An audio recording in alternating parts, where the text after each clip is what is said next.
Big day ಸರ್ಕಾರ ಇವತ್ತು ಉಳಿಯುತ್ತಾ ಅಥವಾ ಉರುಳುತ್ತಾ 4-5 ದಿವಸದಿಂದ ರಾಷ್ಟ್ರ ರಾಜಧಾನಿಯಲ್ಲಿ ಬೆಳವಣಿಗೆ ಪಡ್ಕೊಂಡಂತಹ ಬಿಜೆಪಿಯ ಎಲ್ಲ ಬೆಳವಣಿಗೆ ನೋಡ್ತಾ ಇದ್ರೆ ಯಾವಾಗ ಯಡಿಯೂರಪ್ಪನವರು ವಾಪಸ್ ಬರ್ತಾರೆ ಅಂತ ಎಕ್ಸ್ಕ್ಲೂಸಿವ್ ಬ್ರೇಕಿಂಗ್.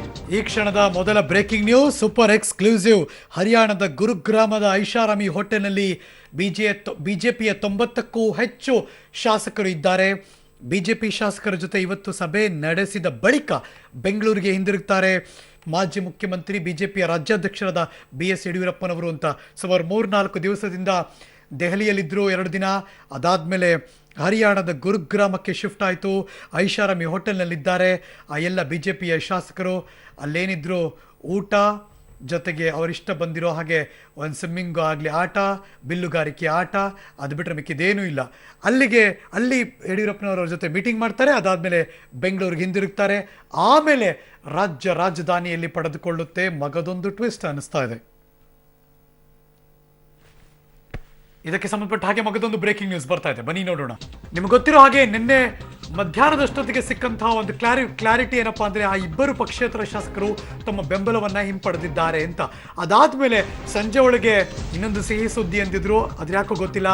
ಆ ಸಿಹಿ ಸುದ್ದಿ ಬಿಜೆಪಿ ಪಾಳೆಯ ತಲುಪಿಲ್ಲ. ಬಿಜೆಪಿ ಪಾಳೆಯಕ್ಕೆ ಇನ್ನೂ ಕೂಡ ಆ ಸಿಹಿ ಸುದ್ದಿ ಕೊಡ್ತೀನಿ ಅಂತ ಯಡಿಯೂರಪ್ಪನವರು ಹೇಳಿದ್ರು, ಅವ್ರು ಲೀಡ್ರು. ಆದರೆ ಇನ್ನೂ ಕೂಡ ಯಾವುದೇ ಸಿಹಿ ಸುದ್ದಿಯ ಲಕ್ಷಣ ಕಂಡು ಬರ್ತಾ ಇಲ್ಲ. ಈ ಕ್ಷಣದ ಬೆಳವಣಿಗೆ ನೋಡ್ತಾ ಇದ್ದೀರಾ. ಇನ್ನು ಮಗದೊಂದು ಕಡೆ ಆಪರೇಷನ್ ಕಮಲದ ಬೆನ್ನಲ್ಲೇ ಕಾಂಗ್ರೆಸ್ ತನ್ನ ಶಾಸಕರಿಗೆ ತುರ್ತು ಬುಲಾವ್ ಕೊಟ್ಟಿದೆ. ಬೆಂಗಳೂರಿಗೆ ಬರಬೇಕು ಅಂತ ಕಾಂಗ್ರೆಸ್ ಉಸ್ತುವಾರಿ KC ವೇಣುಗೋಪಾಲ್ ಅವರಿಂದ ಎಲ್ಲ ಕಾಂಗ್ರೆಸ್ನ 80 ಜನ ಶಾಸಕರಿಗೆ ಸೂಚನೆ. ಇನ್ನಷ್ಟು ಶಾಸಕರು ಬಿಜೆಪಿಗೆ ಜಂಪ್ ಆಗೋದನ್ನ ತಪ್ಪಿಸೋದಕ್ಕೆ ಮುನ್ನೆಚ್ಚರಿಕಾ ಕ್ರಮವಾಗಿ ತನ್ನ ಶಾಸಕರನ್ನ ರೆಸಾರ್ಟ್ಗೆ ಕರ್ಕೊಂಡು ಹೋಗೋ ಎಲ್ಲ ಸಾಧ್ಯತೆಗಳು ಕೂಡ ಈ ಭಾಗದಿಂದ ಗೊತ್ತಾಗ್ತಾ ಇದೆ.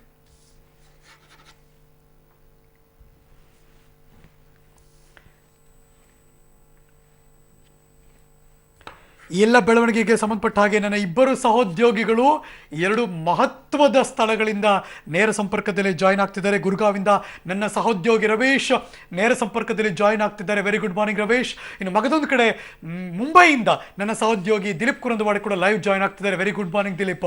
ಫಾಸ್ಟ್ ಗುರುಗಾವ್ ಹೋಗಿ ಬರ್ತೀನಿ ನಾನು.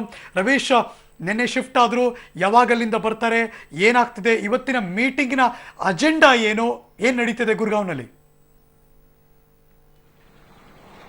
ಹರೀಶ್, ಪ್ರಮುಖವಾಗಿರ್ತಕ್ಕಂಥದ್ದು ನಿನ್ನೆ ತಡರಾತ್ರಿಯೇ ಸಿಹಿ ಸುದ್ದಿ ಸಿಗುತ್ತೆ ಅಂತಲೂ ಕೂಡ ಯಡಿಯೂರಪ್ಪನವರು ಹೇಳಿದ್ರು. ಆದರೆ ಇದುವರೆಗೂ ಕೂಡ ಯಾವುದೇ ರೀತಿಯ ಸಿಹಿ ಸುದ್ದಿ ಹೊರ ಬಂದಿಲ್ಲ ಅಂತಲೂ ಕೂಡ ಒಂದು ರೀತಿಯಲ್ಲಿ ಶಾಸಕರುಗಳಲ್ಲಿ ತಳಮಳ ಹೆಚ್ಚಾಗ್ತಾ ಇದೆ. ಯಾಕೆಂದ್ರೆ ಇನ್ನೆಷ್ಟು ದಿನ ನಾವು ಇಲ್ಲಿ ಇರಬೇಕು ಅಂತ ಕೂಡ, ಯಾಕೆಂದ್ರೆ ಇನ್ನು 2-3 ದಿನ ಅಂತ ಹೇಳಿದ್ರು. ಹಾಗಾಗಿ ಪ್ರೋಸೆಸ್ ಲೇಟ್ ಆದಂತ ಸಂದರ್ಭದಲ್ಲೂ ಕೂಡ ನಿಜಕ್ಕೂ ಕೂಡ ಶಾಸಕರ ವಾಸ್ತವ್ಯ ಕೂಡ ಮುಂದುವರಿಯುತ್ತೆ. ಈ ನಿಟ್ಟಿನಲ್ಲಿ ಶಾಸಕರಲ್ಲಿ ತಳಮಳ ಇದೆ. ಹಾಗಾಗಿಯೇ ಶಾಸಕರಿಗೆ ಬೇರೆ ಬೇರೆ ರೀತಿಯ ಸ್ಟ್ರಾಟಜಿಗಳನ್ನ ಮನವರಿಕೆ ಮಾಡಿಕೊಡೋ ದೃಷ್ಟಿಯಿಂದ ಮತ್ತೆ ಯಡಿಯೂರಪ್ಪನವರು ಸುಮಾರು 11 ಗಂಟೆ ಅಷ್ಟೊತ್ತಿಗೆ ಒಂದು ಸಭೆಯನ್ನು ಕೂಡ ಕರೆದಿದ್ದಾರೆ. ಹಾಗಾಗಿ ಸಭೆಯಲ್ಲಿ ಏನ್ ಮಾಡ್ತಾರೆ ಅನ್ನೋದು ಕೂಡ ಕಾದ್ ನೋಡ್ಬೇಕಾಗಿದೆ. ಮತ್ತೊಂದು ಕಡೆ ಪ್ರಮುಖ ಅಂಶ ಆಗಿರ್ತಕ್ಕಂಥ ಈಗಾಗಲೇ ಒಂದು ಶಾಸಕರುಗಳು ಏನಿದ್ರು ಆ ಎಲ್ಲಾ ಶಾಸಕರುಗಳು ಕೂಡ ಒಂದೆಡೆ ಸೇರಿದಂತ ಸಂದರ್ಭದಲ್ಲಿ ಇವತ್ತು ಏನೆಲ್ಲ ಆಪರೇಷನ್ ಸ್ಟ್ರಾಟಜಿ ಆಗುತ್ತೆ ಅನ್ನೋದ್ರ ಬಗ್ಗೆ ಕೂಡ ಸಂಪೂರ್ಣ ಮಾಹಿತಿ ಕೊಡ್ತಾರೆ ಅಂತ ಕೂಡ ಹೇಳಲಾಗ್ತಾ ಇದೆ. ಹಾಗಾಗಿ ಯಡಿಯೂರಪ್ಪನವರ ನಡೆ ಸಾಕಷ್ಟು ಕುತೂಹಲ ಮೂಡಿಸಿದೆ ಅಂತ ಹೇಳ್ಬೋದು. ಅದ್ರ ಜೊತೆಗೆ ಇವತ್ತು ಸಂಜೆಯೇ ಯಡಿಯೂರಪ್ಪನವರು ಬೆಂಗಳೂರಿಗೆ ಶಿಫ್ಟ್ ಆಗ್ಬಿಡ್ತಾರೆ ಅವರೊಬ್ಬರು ಮಾತ್ರ ಅಂತ ಕೂಡ ಹೇಳ್ತಾ ಇದ್ದಾರೆ. ಹಾಗಾಗಿ ಯಡಿಯೂರಪ್ಪನವರು ನಿಜಕ್ಕೂ ಕೂಡ ಬರ್ತಾರಾ ಅಥವಾ ಬರಲ್ವಾ ಅನ್ನೋದು ಕೂಡ ಆ ಒಂದು ಸಭೆಯಲ್ಲಿ ಕೂಡ ಡಿಸೈಡ್ ಆಗುತ್ತೆ. ಒಟ್ಟಾರೆಯಾಗಿ ಗುರುಗ್ರಾಮದ ರೆಸಾರ್ಟ್ ನಲ್ಲಿ ಬಿಜೆಪಿಯ ಶಾಸಕರು ಎಲ್ಲರೂ ಕೂಡ ಒಂದು ರೀತಿಯಲ್ಲಿ ತಳಮಳಗೊಂಡಿದ್ದಾರೆ ಅಂತ ಕೂಡ ಹೇಳ್ಬೋದಾಗಿದೆ. ಹರೀಶ್, ಸಮ್ಮಿಶ್ರ ಸರ್ಕಾರ ರಚನೆಯಾದಾಗಿನಿಂದ ಕಳೆದ 8 ತಿಂಗಳಿಂದ ಈ ತರ ಆಪರೇಷನ್ ಕಮಲ ಅಟೆಂಪ್ಟ್ ಮಾಡಿ ಫೈನಲ್ ಮೊಮೆಂಟ್ ಅಲ್ಲಿ ಸ್ಟೆಪ್ ಬ್ಯಾಕ್ ಆದ್ರು.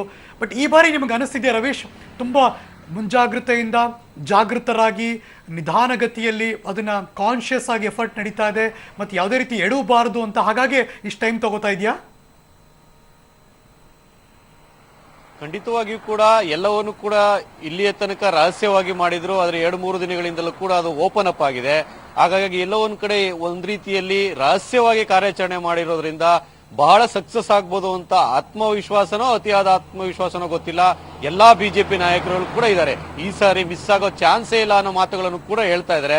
ಆದ್ರೆ ರಾಜಕಾರಣದಲ್ಲಿ ಯಾವುದೂ ಕೂಡ ಒಂದು ಅಸಾಧ್ಯವಾದದ್ದಲ್ಲ. ಹಾಗಾಗಿ ಏನ್ ಬೇಕಾದ್ರೂ ಆಗ್ಬೋದು. ಹಾಗಾಗಿ ಇವತ್ತಿನ ಬೆಳವಣಿಗೆ ಸಾಕಷ್ಟು ಮಹತ್ವದಿಂದ ಕೂಡಿದೆ ಅಂತಾನೆ ಹೇಳ್ಬೋದು. ಹಾಗಾಗಿ ಮುಂಬೈಲಿ ಇರ್ತಕ್ಕಂಥ ಶಾಸಕರ ನಡೆಯ ನೋಡಿಕೊಂಡು ಗುರುಗ್ರಾಮದಲ್ಲಿ ಇರ್ತಕ್ಕಂಥ ಶಾಸಕರು ಕೂಡ ಒಂದು ರೀತಿಯಲ್ಲಿ ಮುಂದಿನ ನಡೆ ಹೆಜ್ಜೆಯನ್ನು ಕೂಡ ಇಡ್ತಾರೆ. ಹಾಗಾಗಿ ಅವರ ನಡೆಯ ಬಳಿಕವಷ್ಟೇ ಇಲ್ಲಿ ಇರಬೇಕೋ ಬೇಡವೋ ಅನ್ನೋದು ಕೂಡ ಗೊತ್ತಾಗುತ್ತೆ. ಹರೀಶ್, ಗುರುಗ್ರಾಮದಲ್ಲಿರುವಂತಹ 90ಕ್ಕೂ ಹೆಚ್ಚು ಬಿಜೆಪಿಯ ಶಾಸಕರು ಒಂದು ಕ್ಲಾರಿಟಿಲಿದ್ದಾರಾ, ಈ ಪಕ್ಷ ಜೊತೆ ನಾವಿರ್ತೀವಿ, ಈ ಆಪರೇಷನ್ ಆದ್ಮೇಲೆ ನಮ್ಗೆ ಅಧಿಕಾರ ಸಿಗುತ್ತೆ ಅಂತ? ಬಿಕಾಸ್ ಈಗಾಗಲೇ ಇಲ್ಲಿ ಮೈತ್ರಿ ಸರ್ಕಾರದಲ್ಲಿ ಇರೋರು ಅವ್ರ ಜೊತೆ ನಾವು ಟಚ್ ಅಲ್ಲಿದ್ದೀವಿ, ಅವ್ರಿಗೂ ರಿವರ್ಸ್ ಆಪರೇಷನ್ ಮಾಡ್ತೀವಿ ಅಂತ ಕೂಡ ಒಂದು ಸೂಚನೆ ಕೊಟ್ಟಿದ್ದಾರೆ. ಖಂಡಿತವಾಗಿಯೂ ಕೂಡ ಶಾಸಕರೆಲ್ಲರೂ ಕೂಡ ನಾಯಕರಿಗೆ ಅಭಯ ಕೊಟ್ಟಿರ್ಬೋದು, ಆದ್ರೆ ಯಾರ ಮನಸ್ಸಲ್ಲಿ ಏನಿದೆ ಅಂತ ಕೂಡ ಹೇಳೋದಕ್ಕಾಗೋದಿಲ್ಲ. ಯಾಕೆಂದ್ರೆ ಈಗ ತಾನೇ ಜೊತೆಲಿ ಕೂತು ಊಟ ಮಾಡ್ತಾರೆ, ಪಕ್ಕಕ್ಕೆ ನೆಕ್ಸ್ಟ್ ಟೈಮ್ ಏನೇ ಅವರು ಬೇರೆ ಪಕ್ಷಕ್ಕೆ ಜಂಪ್ ಆಗ್ಬಿಡ್ತಾರೆ. ಆ ರೀತಿಯ ರಾಜಕಾರಣದ ಸಂದರ್ಭದಲ್ಲಿ ಹಾಗಾಗಿ ಶಾಸಕರು ಕೇವಲ ಅಭಯ ನೀಡಿದ ಮಾತ್ರಕ್ಕೆ ಜೊತೆಲೇ ಇರ್ತಾರೆ ಅಂತ ಕೂಡ ಹೇಳೋದಕ್ಕೆ ಬರೋದಿಲ್ಲ.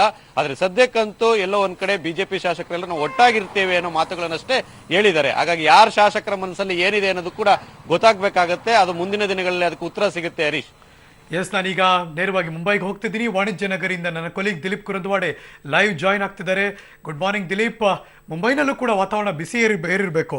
ಬಿಕಾಸ್ ಒಂದು ಕಡೆ ಕಾಂಗ್ರೆಸ್ನವರು ಅಲ್ಲಿದ್ದಾರೆ ಹೋಟೆಲ್ನಲ್ಲಿ, ಇನ್ನೊಂದು ಕಡೆ ಅಲ್ಲಿನ ಬಿಜೆಪಿಗರು ಅವ್ರ ಮೇಲೆ ಹದ್ದಿನ ಕಣ್ಣಿಟ್ಟಿದ್ದಾರೆ. ಕಾಂಗ್ರೆಸ್ಸಿಗರಿಗೆ ಒಂದು ರೀತಿ ಇರುಸುಮುರುಸು ವಾತಾವರಣ. ಇವತ್ತು ಅವರೇನಾದರೂ ಬಿಜೆಪಿ ನಾಯಕರ ಜೊತೆ ಬೆಂಗಳೂರು ಬರ್ತಾರಾ, ಹೇಗೆ?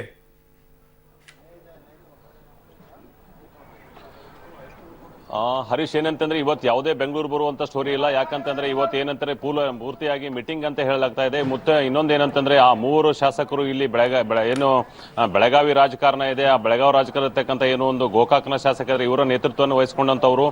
ಇಲ್ಲಿ ಏನಂತಂದ್ರೆ ಬಳ್ಳಾರಿಯಿಂದ ಜನ ಬರಬೇಕು, ಬಳ್ಳಾರಿಯಿಂದ ಜನ ಬಂದ್ರೆ ಮಾತ್ರ ಆಪರೇಷನ್ ಕಮಲ ಸಕ್ಸಸ್ ಆಗುವಂಥದ್ದು, ಇಲ್ಲಾಂದ್ರೆ ಇಲ್ಲ ಅಂತ ಹೇಳಾಗ್ತದೆ. ಹೀಗಾಗಿ ಇಲ್ಲಿ ಇವತ್ತು 9:30 ಹೊತ್ತಿಗೆ ಅಂದ್ರೆ ಇನ್ನೊಂದು ಅರ್ಧ ಗಂಟೆಯಲ್ಲಿ ಒಂದು ಮೀಟಿಂಗ್ ಆಗುತ್ತೆ. ಆ ಮೀಟಿಂಗ್ ಆದ ತಕ್ಷಣನೇ ಅಂತಂದ್ರೆ ಇವತ್ತಿನ ರೂಪುರೇಷೆಗಳು ಹೊರಗಡೆ ಬರುವಂತದ್ದು. ಇಲ್ಲಿ ಮುಖ್ಯವಾಗಿ ಏನಂತಂದ್ರೆ ಸುಮಾರು 9 ಜನ ಏನು ಶಾಸಕರನ್ನ ವಿಧಿವಿ ಅಂತ ಹೇಳ್ತಾರೆ, ಅದರಲ್ಲಿ 2 ಪಾರ್ಟ್ ಅನ್ನ ಮಾಡಿದರೆ. ಒಂದು 5 ಜನರು ಮಾತ್ರ ಶಾಸಕರು ಶೋ ಆಗ್ತಾ ಇದ್ದಾರೆ ಅಂತಂದ್ರೆ ಒಳಗಡೆ ಕಾಣ್ಕೊಳ್ತಾರೆ. ಆದ್ರೆ ಇನ್ನೂ 4 ಜನ ಶಾಸಕರು ಮಾತ್ರ ಎಲ್ಲಿಯೂ ಕೂಡ ಹೊರಗಡೆ ಬರ್ತಾ ಇಲ್ಲ.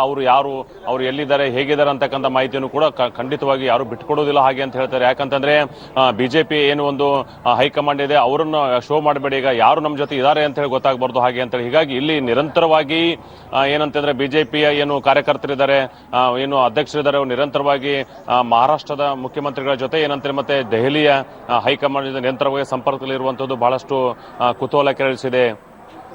ಹರೀಶ್, ಓಕೆ, ಇವತ್ತು ಯಾರಾದರೂ ಬಿಜೆಪಿ ನಾಯಕರು, ರಾಜ್ಯದ ನಾಯಕರು ಅವ್ರನ್ನ ಭೇಟಿ ಮಾಡಿ ಮಾತಾಡೋದು ಆ ಥರದ್ದು ಏನಾದರೂ ಇದೆಯಾ? ಜೊತೆಗೆ ಅವರಲ್ಲಿ ಇನ್ನೂ ಗೊಂದಲ ಇದೆಯಾ ಅಥವಾ ಕ್ಲಾರಿಟಿ ಇದೆಯಾ?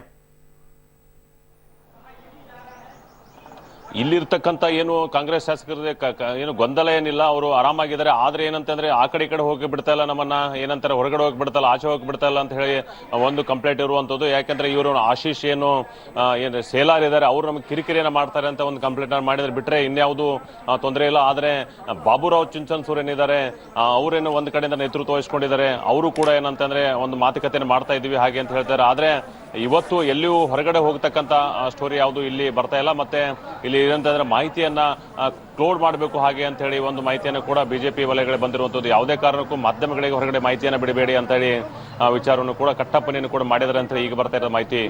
Harish, right, thank you so much Dilip Kurandwade, and thank you Ravish ಇದ್ರ ಬಗ್ಗೆ ಮಾಹಿತಿ ಕೊಟ್ಟಿದ್ದಕ್ಕೆ.